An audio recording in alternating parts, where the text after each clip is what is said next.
Thanks for coming. I'll start off like we do on Mondays, just with the guys who played well. Uh, Champion Awards, and remember, Champion Awards are just a coach's way of saying that you give championship level effort, which is what we expect. JT played very well, 5 touchdown passes. Five receivers played very well. KJ Hill, Terry McLaurin, Johnny Dixon, Ben Victor, and Austin Mack. So there's a lot of momentum in that room, and we take great pride, whether we are or not, you know, of opinion, but we expect to be the best blocking wide receivers in America, and there's a group right there that go really hard downfield for each other and for other skilled guys with the ball. Antonio Williams graded out a champion, which is good to see him do that. Offense line, you had 3 of them: Jamarco Jones, Billy Price, and Michael Jordan. Tight ends, you had 2: Marcus Paul and Luke Farrell. I think that's his first time. And player of the game was Isaiah Prince. He had his best week in practice and played very well. On defense, Jalen Holmes, Tyquan Lewis, Sam Hubbard. In the defensive line, Jerome Baker as a backer, and Denzel Ward, Damon Arnett, and Jordan Fuller in the back end of our defense. We had co-players of the game on defense, Nick Bosa and Draymond Jones. And special forces, our kickoff team was outstanding. Special teams, punt team was outstanding, and kickoff returns. So we're starting to get a little bit of, still haven't had opportunity in punt returns like we'd expect. We had a penalty, had a decent return, but it's nowhere near where we need to be yet. I just haven't had many opportunities. We call it Thursday Races winner, which is an in-house way of saying just great effort. You know, we have all those GPS things on players so we know how fast they're going, how hard they're going, and that was freshman Pete Werner. The player of the game was Elijah Goins. He was outstanding, 23 production points, and he had 3 tackles inside the 20. Elijah Goins, outstanding effort. And then other special efforts were Paris Campbell, 82-yard kickoff return, Elijah Goins, Malik Harrison, tackle inside the 20, Isaiah Pryor, tackle inside the 20, Jerry Drake, tackle inside the 20, 11-yard line actually, and we punt down to punt on the 8-yard line. So very good execution and kicking. With that said, I'll answer your questions for you. Front row middle, Dave. Coach, after you reviewed the film, how do you feel like Dwayne Haskins played? I know he had the pick 6, but overall, how do you feel like he played? Good. He's you know, he's a little bit I don't want to say reckless with the ball, but he's still very aggressive. We don't want to take that away from him, but you play within the confines of plan to win. And he did not on that one play, but you know, it's typical. You want to get those guys in the game early in the season, you know, and let that happen and work through it, coach through it. And Mike Hill's been out the first 4 weeks with the suspension. Is it safe to say he's only going to miss 2 more weeks? I've just been saying 1 week at a time, so he won't play this week. Okay, but there's no like maximum that he could miss, like 6 games. I'll tell you again next week. Okay. Still to be determined. Far right, play. Do you remember the day or the practice or when somebody said to you, this C.J. Saunders kid can play, that he began to distinguish himself? I don't remember the day. I just remember he's a very good player. He's just not big enough to play. You know, if he gets stronger, and you can't, and But I'm not playing. he's not playing when it counts. And he has the ability to. You know, he's just not, and we've had that happen here with Dontre. You just can't, what do you do with him? Say, oh, by the way, you don't have to really just fall down on this play, because we are going to be a balanced team. But we're working on him because he's got the skill set, he's got the mindset. You know, he comes from a coach's family, he's a tough guy. Just got to get stronger. So he's lifting, eating, all of the above? Or All the above. how do you transform a guy like that? It just takes time. Takes time. And did you give Chris Ash any advice when he left here regarding, you say it's going to be a tough road to hoe, or just? Well, I got myself in trouble the other day because I didn't mean it to become public when I said, you know, no disrespect, and, you know, just be very complimentary to the guys before you. Go as hard as you can, and you know, a job like that is a good job because you got a recruiting base, and it is a good job. Now you got to make it a good job, and they're much better. That's the most improved defense that I've seen in the country this year. I mean, from last year to this year, they're really they changed some things how they do business, and I just got done watching 4 hours of them on film, and their offense, I haven't watched them yet, but defensively They had Washington, I would think, held to 10 points in the middle of the fourth quarter. Much improved on defense. And that you can see Chris Ash's fundamentals on it, and then also scheme. Front row right, Bill. I asked you after the game about the pass defense, specifically the pass interference issues. When you watched it on tape, I know you're an offensive coach, but what is your philosophy in terms of how you teach that? Do you teach them to look for the ball? Are they doing something they should not be doing with the interference? Yes, they are. I think Shiano is a good one because I don't want to act like I'm expert at that. I have my opinions and we share them, and PIs are. That's one of the kickoff return. The front line of kickoff return, we have to turn and retreat and block people. The transition of pass rush from run to sacking a quarterback and bump and run coverage are the three hardest skill sets in my mind and that you teach. How do you react to the, do you take your eyes off, find the ball? So I think that's a great question for Coach Shiano. And we have conversations about it. When you get a PI, it's not, they didn't do it right. Could you give an injury update on Mike Weber, Chris Worley, BB Weber's cleared, and he will play. Who is? Weber. Okay. Joe Burrows is cleared, but last week I wasn't going to put him in harm's way. That was not a. And Joe's such a tough guy. He thought he was ready after 7 days. It's a broken bone, so that's why he went in later. Worley's ready to go. I'm told he's going to be probable, and BB Landers is probable. I will announce that the Malik Barrow hurt his knee, so he's out. Out for the year. ACL. ACL. He has other knees, so it's just a tough of prayers with him and his face. He's such a good kid. So. Front row left, Bill. Urban, two of the balls that JT threw for touchdowns, the jump ball to Victor and then the one in the corner to Terry, seemed like very well-placed kind of red zone throws. Where are you, I guess, in your evaluation of throwing the ball when you get into the red zone? Are you? You can see we're working on it very hard. Obviously, the game changes a lot down there, and we haven't been good the last couple of years, so we're working our tails off at that. And having big guys like Austin Mack and Ben Victor, because a lot of those are two balls. Two balls mean it's a little bit of arc on it because you have to throw it. No one moves, because everybody's in within that confined area. So how comfortable am I? Better than we have, but not where we need to be. I think it was 2013. You guys were best in the country at scoring touchdowns in the red zone. Was that just like, you had Braxton obviously, but just like Braxton creating stuff, or what were you doing then?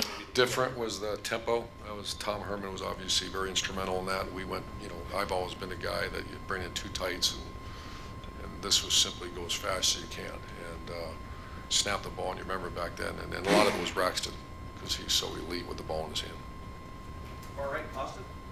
Last year there were so many conversations about the number of touches that maybe you wanted or could get to Curtis Samuel. Is it possible that Paris can get into that same category now? Sure. With what he's doing? Yeah, that's conversation's already started. What's a good number? I feel like we asked that for Curtis. I mean, you have so many other guys to get involved, but what would you like to see now with what Paris? I'm not there yet with Paris. He's kind of kickoff return, and do you put him on punt return? Do you? He's dynamic. So we're always in that 10 to 15 when you have elite guys that you want to touch the ball. Was that conversation really kick-started? If you looked at the Oklahoma game and you saw just 3 times for him, did that stick out in your mind? Did you notice that at the time? I noticed it. Front row left, Doug. Urban, you talked about Isaiah having his really good week last week.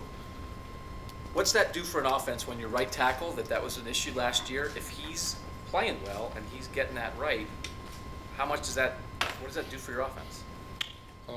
We are an offense live-driven program. We won our first season here. We won 12-0 because of Braxton on the offensive line, and pretty salty, pretty good defense. Not a great defense, but I think any coach would stand in front of you and say, if your offensive line becomes the best in the conference, you're probably going to win the conference. And last year we were not, and we did not. So that means that we should be in the hunt if we continue to grow as an offensive line, and Isaiah is a big part of that. What do you think of the direction overall of that group right now? Very good. And I apologize if this question gets too long. When you come into a season, do you have a very good handle on what your team does well and where your team struggles? Or how often during a season are there things that surprise you that you thought, I thought we'd be good at this and we're not? Or Always. It I know exactly your question, and it always. and a lot of it's, you know, maturity and just, especially I think when in 2000 and after we won it all, 15, he kind of had an idea. You know, the year after had no idea. They were all new players. This year, because once again our friends leave early for the NFL draft, you get, you know, guys in the back end of our defense that you just don't know, and so they have to develop and grow. And I thought we'd be a little further ahead in pass defense. I thought our corner development would be a little bit further ahead, but they are making strides. Other than obviously the biggest game we played this year, I thought offensively we made great strides throughout, but other than that game. Far left, Mitch. After watching the film, what did you think of the defensive back play? I mean, were the penalties like worse than you thought, or not as bad as you thought? Well, typical, you know, defensive coach, defensive player, the palms up, that wasn't PI, and some of those were questionable, but I don't really look at much, and other than I see a flag, it was PI. It's no different than the one game we had a couple holdings. I think that was the week before, right? By the receivers. It's those conversations. When I first got here, a lot of those were, well, it wasn't holding. Okay, what was it then? Or it wasn't offensive pass interference. So they were pass interferences. They were wrong. We got to get that fixed and move forward. And it's technique related. It's not effort related. It's certainly not talent related. It's technique related.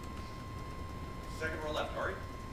Urban, you guys, this might be a little bit off the beaten path a little bit, but you guys successfully recruited a very religious player, and he was saying that he was really thankful for the opportunities that you guys have given him, or the outlets that you guys have given him to continue his faith when he gets to college. I was just wondering, when you're recruiting somebody whose faith is very important to them, how does that change the way you recruit them, and what can you elaborate a little bit on maybe the programs or the outlets that you give somebody who wants to continue their faith when they get here?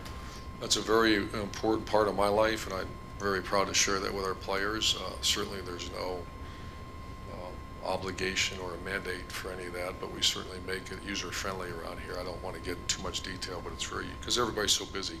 Our players, you look at their schedules, so just want everything to be user-friendly, whether it be nutrition, whether it be real life Wednesdays, those type of things, and then also your spiritual life. So we have everything available to them. And I'm proud to say we have multi-religious players, denominational people in our program. And it's, the big R word is the key here: respect. Respect, and make it available to them. In the past, you have had a pretty famous player, Tim Tebow, who kind of became known for what he believes in. And I think part of his faith was to share with other people what he believes in, given the opportunity. When you have a player who might feel the same way, or is going to want to come to Ohio State and use the big platform that he has to try to spread the word, as he put it, how do you balance how far they can go with that sort of thing when you have a very diverse locker room? Wondering where you're going with this. You don't know? Well, I do. I don't always share with you guys. I think any time a player is going to throw us, like when Tim Tebow gave that speech after Ole Miss, we lost in 08. And I remember I didn't hear it until I was driving home, and I thought, oh my gosh, here's a young man that's going to put his heart on the floor. And we're in a society, and really it's always been that way. People are going to look at that and try to step on it. I don't agree with that, but that's what people do. And so I just always warn. We have conversations. Obviously, we get very close with our players and say, just understand. And we had Josh Perry come in and speak to our team about just understand what you're doing. And you're certainly entitled to do and say whatever you. That's why you're not allowed to live in this great country. Just be cautious, aware of what the repercussions are. But I never say no. I mean, I think, first of all, I think that's fantastic. If you can impact a young person the right way, I think it's awesome. I mean, just one quickly. That was like a Tim move, but what is Athletes in Action? Can you just give me your viewpoint of what that is and kind It's of? a campus ministry that's been very influential in my life, and it's it's around the country. It's one of the largest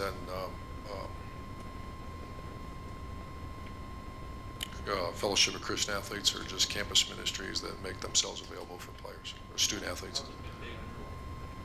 Oh, down in Florida, I get very close and very involved. I support them. We have fundraisers at my house. I love the people involved, and I think they do a phenomenal job. Far left, Lori. Coach, ever since that Virginia Tech game, you stressed the importance of being ready for anything. I'm wondering if you ever get in a point enough film on your opponents where you feel comfortable enough to start drilling down more specifically on what you need to be ready for that week? We're getting to that point. Usually it's mid-season.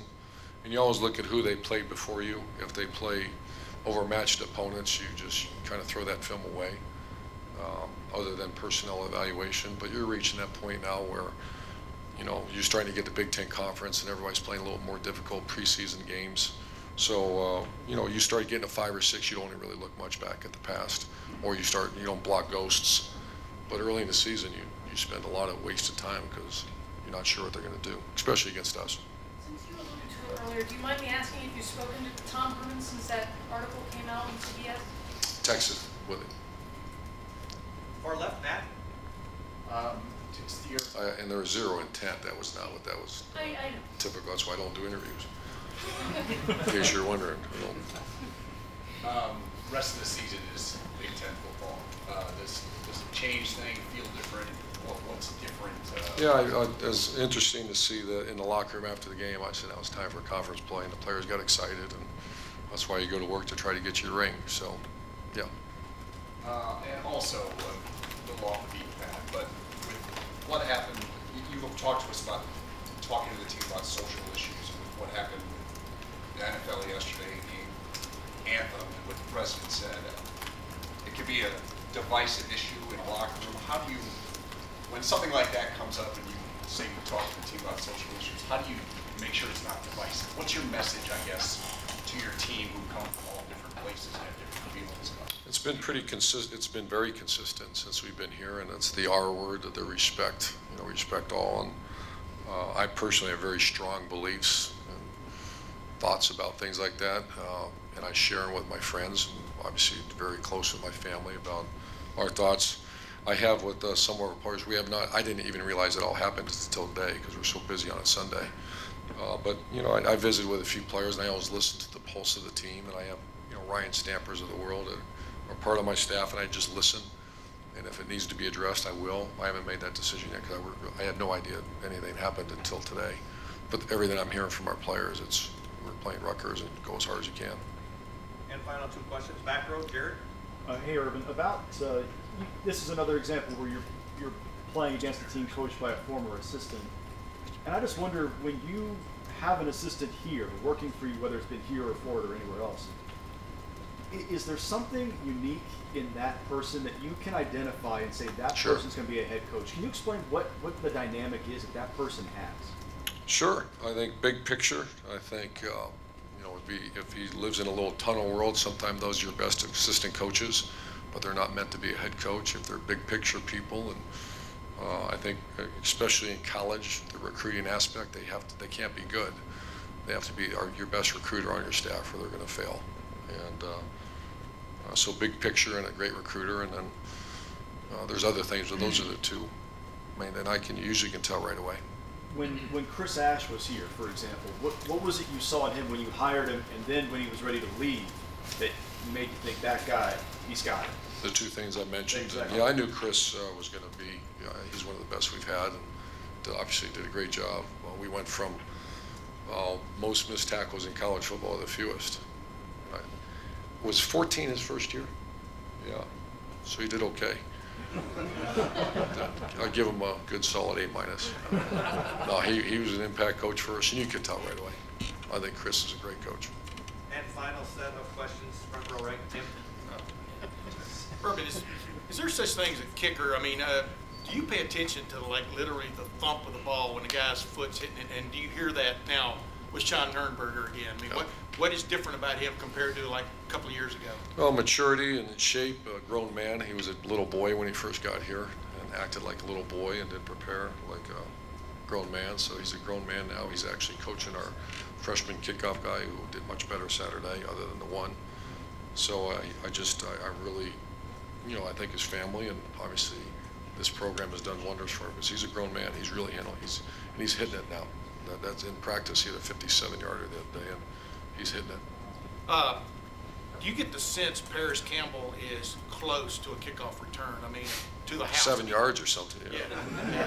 But I mean, Poor Coach Combs. what is he showing you though when you watch the video? What is he? What is coming across? Obviously, he's getting Dynamic. too. Yeah, and it's, if you're, done that special teams forever, if you get a real guy back there, you block harder. If it's just human nature, if you get a guy that can't do it, then why am I doing this? Because there's not one player in this program that came here to be a right guard on kickoff return. But the culture of the program, and that knowing that cat's back there, you better block hard because this might come out. I think he's leading the country right now. On that, last thing, C.J. Saunders. I mean, we've been hearing about him getting open, making plays in practice, all this kind of stuff. Is there such a thing as a guy having a knack Sure. for getting open? And number two, can some of your receivers take some learning points? I guess They from have. him? He's very well respected on his team. KJ Hill has that. KJ's a guy that can understand spacing of the defense, and maybe not the fastest guy in the world, but he usually gets open. And CJ, I think he's got 2 years left after this. He has the ability to play here if he gets stronger. Do you have a target weight for him? What is the Big. Yeah, bigger? Bigger. Yeah. Okay, I'm sorry, Coach, one last. Steve, in the Coach, back row middle. something just came out about another Big Ten head coach just made a comment that it is a league-wide problem about standard of care for the visiting team going in at these other home venues.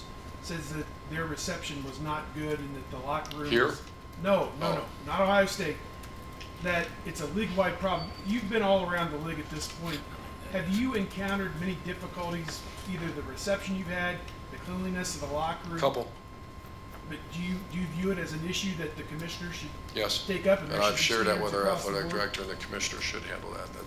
This is not, all due respect, this Big Ten conference. So Yeah. Should the be days of treating your, that's should be happened. the best of the best. Absolutely. And that's the commissioner, in my very strong opinion, that should not be allowed. Thanks. Thank you, Coach.